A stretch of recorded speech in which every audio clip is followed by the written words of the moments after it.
RSS प्रमुख मोहन भागवत और UP के मुख्यमंत्री योगी आदित्यनाथ की आज गोरखपुर में मुलाकात होनी है। दोनों की मुलाकात पर सभी की नजरें हैं। माना जा रहा है कि लोकसभा चुनाव में बीजेपी की हार को लेकर दोनों के बीच चर्चा हो सकती है।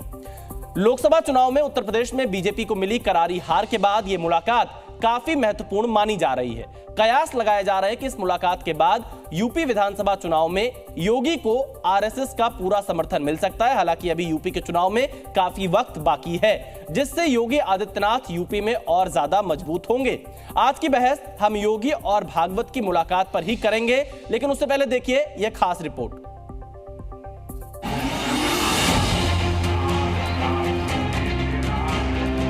लोकसभा चुनाव में बीजेपी के प्रदर्शन को लेकर आरएसएस की तरफ से बयानों के तीर छोड़े जा रहे हैं। पहले आरएसएस प्रमुख मोहन भागवत का बयान और उसके बाद संघ के बड़े नेता इंद्रेश कुमार के बयान के मायने तलाशे जा रहे हैं। जिस उत्तर प्रदेश को लेकर बीजेपी नेता लगातार बड़ी जीत के दावे कर रहे थे, वो महज 33 सीटों तक ही सीमित होकर रह गई। अब मनभेद और मतभेद से हटकर मुलाकातों के जरिए माहौल को बदलने की कोशिश की जा रही है। सीएम योगी आज गोरखपुर में आरएसएस प्रमुख मोहन भागवत से मुलाकात करेंगे। योगी 2 दिनों के दौरे पर गोरखपुर आएंगे। वे भागवत से मुलाकात करने के लिए सरस्वती विद्या मंदिर पहुंच सकते हैं। दूसरी तरफ इंद्रेश कुमार ने अपने पहले के बयान को लेकर सफाई दी है, जिसे बीजेपी और आरएसएस के बीच मतभेद को कम करने की कवायद माना जा रहा है। बहुत स्पष्ट है, जिन्होंने राम का विरोध किया वो सब सत्ता से बाहर हैं। जिन्होंने राम की भक्ति का संकल्प लिया आज वो सत्ता में है और तीसरी बार की सरकार श्री नरेंद्र मोदी के नेतृत्व में बन गई है। देश उनके नेतृत्व में दिन दुगनी रात चौगनी तरक्की करेगा, यह विश्वास जन जन में जागृत हुआ है। इससे पहले आरएसएस प्रमुख मोहन भागवत ने मणिपुर हिंसा को लेकर सरकार को नसीहत दी थी। बहस के 5 सवाल क्या है, ये आपको बता देते हैं। योगी भागवत के बीच चुनावी नतीजों पर होगी बात। आरएसएस को मनाने के लिए आगे आए योगी आदित्यनाथ। नाराज आरएसएस को मना पाएंगे योगी आदित्यनाथ। यूपी विधानसभा चुनाव में योगी को संघ का साथ मिलेगा। संघ की मदद से योगी अपनी कुर्सी मजबूत कर रहे हैं। ये आज के 5 बड़े सवाल हैं और खबर क्या है ये भी आपको जल्दी से बता देते हैं। संघ प्रमुख मोहन भागवत से योगी आदित्यनाथ आज मुलाकात करेंगे। चुनाव के नतीजों के बाद पहली मुलाकात गोरखपुर में होगी योगी और भागवत की। नतीजों और आगे की रणनीति पर बातचीत संभव है, ये जानकारी निकलकर सामने आ रही है। हमारे साथ इस वक्त खास मेहमानों का पैनल भी जुड़ चुका है जो इस डिबेट में हमारे साथ हिस्सा बन रहे हैं। मैं उन तमाम मेहमानों का स्वागत करता हूं। यहां पर राजकुमार भाटी जी, समाजवादी पार्टी के प्रवक्ता, हमारे साथ जुड़ चुके हैं। इसके अलावा अनंत विजय जी अभी हमारे साथ जुड़ेंगे थोड़ी देर में। हर्षवर्धन त्रिपाठी जी जुड़ चुके हैं, आपका भी बहुत स्वागत है। डीके दुबे जी राजनीतिक विश्लेषक हमारे साथ हैं, आपका भी बहुत स्वागत है। और आकाश जाधव कांग्रेस के प्रवक्ता यहां पर हमारे साथ जुड़ चुके हैं, आपका भी बहुत स्वागत है। सबसे पहले हर्षवर्धन त्रिपाठी जी, योगी आदित्यनाथ और मोहन भागवत की इस मुलाकात को आप किस तरह से देखते हैं? इस मुलाकात के मायने क्या है और क्या आपको लगता है कि इस मुलाकात में उत्तर प्रदेश के नतीजों पर भी चर्चा होगी?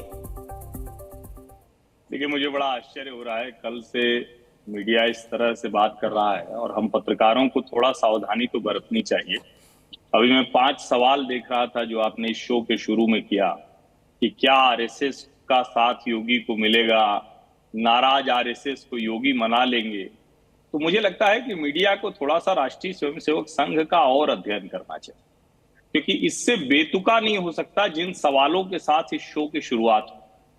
योगी आदित्यनाथ गोरखपुर में संघ का कार्यक्रम है, संघ का शिविर लगा हुआ है, वहां राष्ट्रीय स्वयंसेवक के सरसंघ चालक जो राष्ट्रीय स्वयंसेवक संघ के सरसंघ चालक डॉक्टर मोहन राव भागवत हैं, वो वहां पहुंचे हैं और ये बहुत स्वाभाविक है कि योगी आदित्यनाथ से वहां उनकी भेंट होगी। कोई भी जब संघ का बड़ा अधिकारी किसी राज्य में होता है, किसी जगह पर होता है, तो वहां प्रयास करते हैं जो भारतीय जनता पार्टी के बड़े नेता होते हैं। हर बार भेंट हो ये भी संभव नहीं, लेकिन चूंकि ये गोरखपुर में है और सरसंघ चालक स्वयं आ रहे हैं तो बड़ा ये स्वाभाविक सा है। अब क्या उसमें इन मुद्दों पर जो आज की स्थितियां उस पर बात होगी, निश्चित तौर पर बात हो सकती है, लेकिन कोई आरएसएस नाराज है और उसको योगी आदित्यनाथ मनाएंगे ये बड़ा विचित्र सा है, मैं इसको बेतुका मानता हूं। चलिए मैं कुछ और मेहमानों के पास चलता हूं। उससे पहले हमारे सहयोगी नीतीश पांडे इस वक्त हमारे साथ जुड़ चुके हैं। नीतीश, क्या खबर है, कितने बजे ये मुलाकात होने वाली है योगी आदित्यनाथ और मोहन भागवत के बीच में, और किन मुद्दों पर इस मुलाकात के दौरान चर्चा संभव है?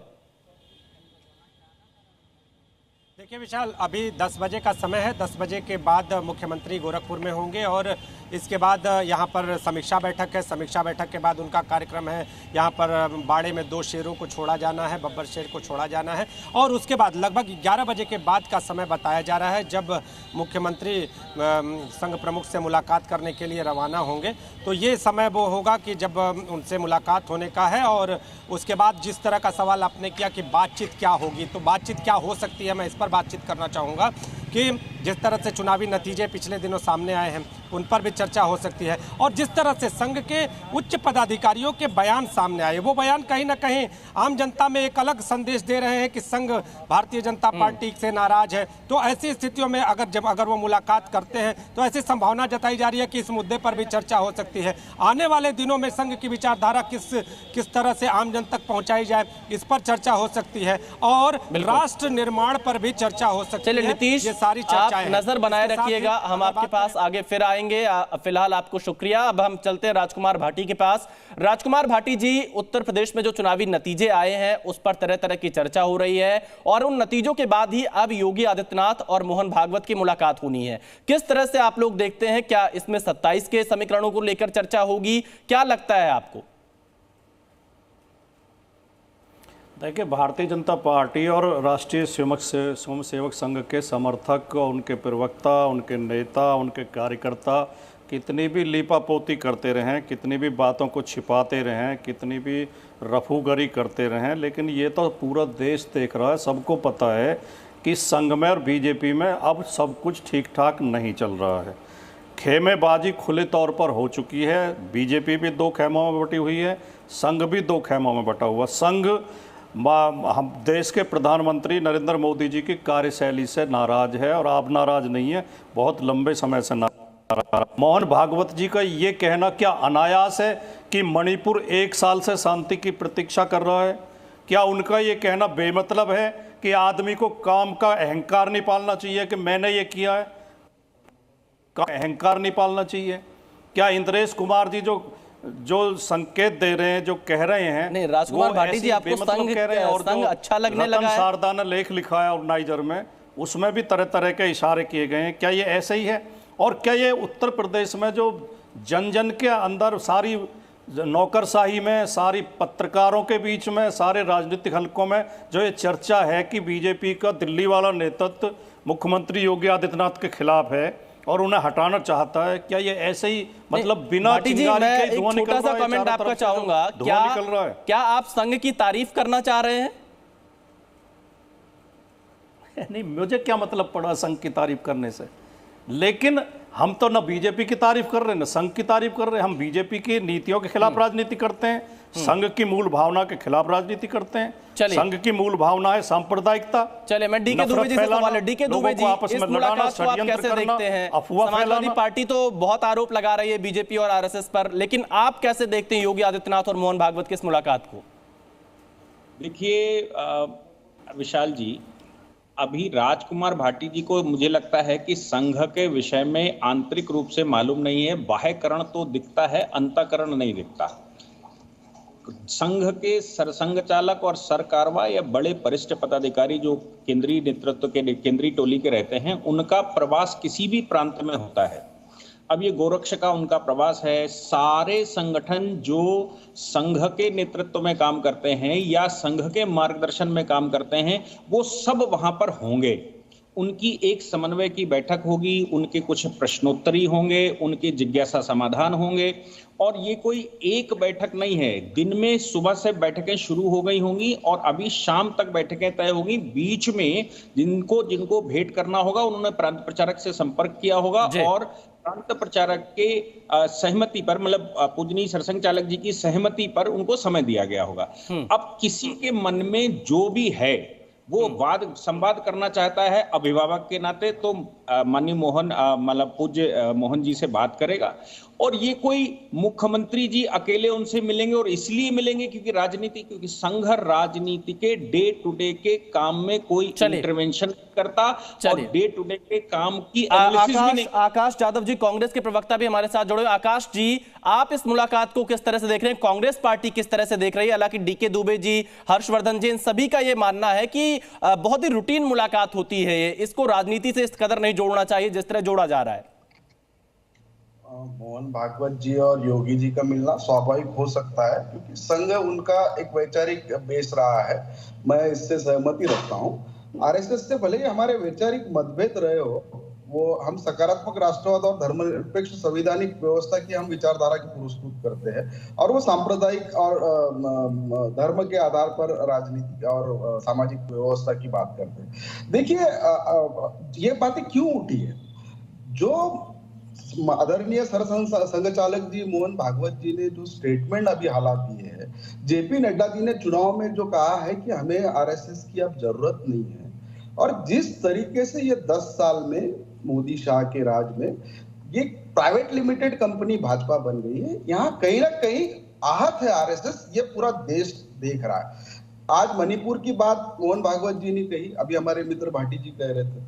दूसरी उन्होंने सबसे बड़ी बात की कि यहाँ का जो विपक्ष है उसके ऊपर जिस तरीके से मोदी की सरकार ने यहाँ के यंत्रणा का दुरुपयोग करके उनको खत्म करने का जो प्रयास किया, इसके ऊपर मोहन भागवत जी ने अपना भाष्य रखा है। तो ऑर्गेनाइजर हो, पांचजन्य हो, जो मुखपत्र है आरएसएस के, उससे काफी विरोध उन्होंने प्रकट किया है, जैसे भ्रष्टाचारी नेताओं को पक्ष में लेके उनको मंत्री बनाना, ऐसे बहुत सारे मसले हैं। चलिए, अनंत विजय जी भी हमारे साथ जुड़ चुके हैं। अनंत जी, आपके लिहाज से योगी आदित्यनाथ और मोहन भागवत की यह मुलाकात कितनी महत्वपूर्ण है और किन मुद्दों पर चर्चा संभव है? क्या इसे राजनीति से जोड़कर देखना चाहिए, क्या इसे चुनावी नतीजों से जोड़कर देखना चाहिए, या उससे अलग मुलाकात है?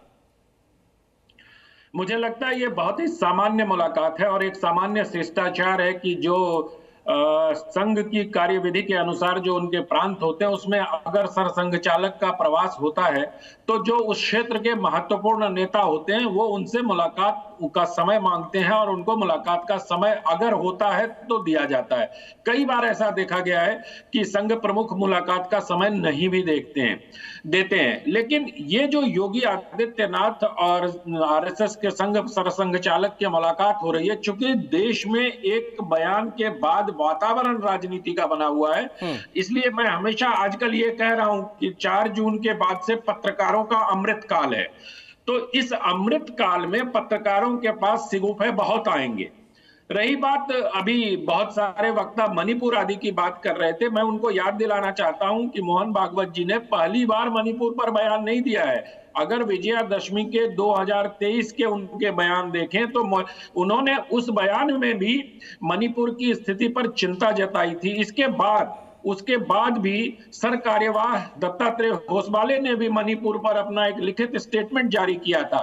तो ये पहली बार नहीं है, बहुत आसानी से अगर हम भूल जाएं तो ये पहली बार नजर आता है। चूंकि भारतीय जनता पार्टी के चुनाव में एक लिहाज से पराजय हुई है, उनको पूर्ण बहुमत नहीं मिला है, तो हम पीछे के 2 चीजों को भूलकर मणिपुर पर उनकी चिंता को पहली बार इस तरह से पेश कर रहे हैं कि वह पहला प्रकटीकरण है। लेकिन आपको पता है विशाल, संघ समाज के लिए काम करता है और समाज में अगर 2 समुदाय के बीच, देश के किसी भी प्रांत में अगर 2 समुदाय के बीच तनाव है, हिंसा हो रही है, वहां का जीवन सुचारू रूप से नहीं चल पा रहा, तो ये बहुत ही स्वाभाविक है कि संघ उस पर अपनी चिंता प्रकट करे। रही बात अहंकार आदि की, तो अहंकार की जो बात कही है मोहन भागवत ने, वो स्वयं सेवकों को संबोधित है। उसका दरअसल क्या है कि वही लोग संघ पर टिप्पणियां कर रहे हैं जो संघ की कार्य पद्धति से परिचित नहीं है। उनको लगता है कि संघ प्रमुख ने ऐसा बोल दिया। अरे उस बयान को समग्रता में समझने की आवश्यकता है। मैं सिर्फ इतना, मैं जल्दी से राजकुमार भाटी जी इस पर जवाब दीजिए, क्योंकि आपने मणिपुर और ये तमाम मुद्दे उठाए और अनंत विजय जी उस पर विस्तार से बता रहे हैं कि उन मुद्दों का संदर्भ क्या था और मणिपुर के मुद्दे पर इससे पहले भी बोलते रहे मोहन भागवत। नहीं, इन बातों पे तो हमें कोई आपत्ति है ही नहीं। ना हमने ये कहा कि मोहन भागवत और योगी आदित्यनाथ जी की मुलाकात कोई असामान्य मुलाकात है, हम ये कह ही नहीं रहे। मुलाकात बेशक सामान्य हो, शिष्टाचारवश हो, लेकिन असामान्य परिस्थितियों में हो रही है। परिस्थितियां असामान्य हैं। संघ और बीजेपी में आपस में बहस चल रही है, वैचारिक मतभेद चल रहे हैं। अभी इनके एक सहयोगी ने कल ही बयान दिया, ओम प्रकाश राजभर ने, कि मोदी योगी का जादू खत्म हो चुका है, उनकी वजह से मेरा बेटा घोसी में चुनाव हार गया। ये ओम प्रकाश राजभर ने कल मीडिया के सामने कहा है कि अब इनका कोई जादू नहीं है, अब इनका असर खत्म हो चुका है। मुजफ्फरनगर में इनके प्रत्याशी हारे हैं, संजीव बालियान जो केंद्रीय मंत्री थे। तो संजीव बालियान बीजेपी के ही पूर्व विधायक संगीत सोम पर आरोप लगा रहे हैं, उन्हें जयचंद और गद्दार कह रहे हैं कि इनकी वजह से मैं चुनाव हारा हूं। संगीत सोम कह रहे हैं कि संजीव बालियान भ्रष्टाचार में लिप्त हैं, इन्होंने ऑस्ट्रेलिया में जमीनें खरीदी हैं, ऑस्ट्रेलिया में प्रॉपर्टी खरीदी है। तो ये जो आपस में मतभेद चल रहे हैं। जी न्यूज़।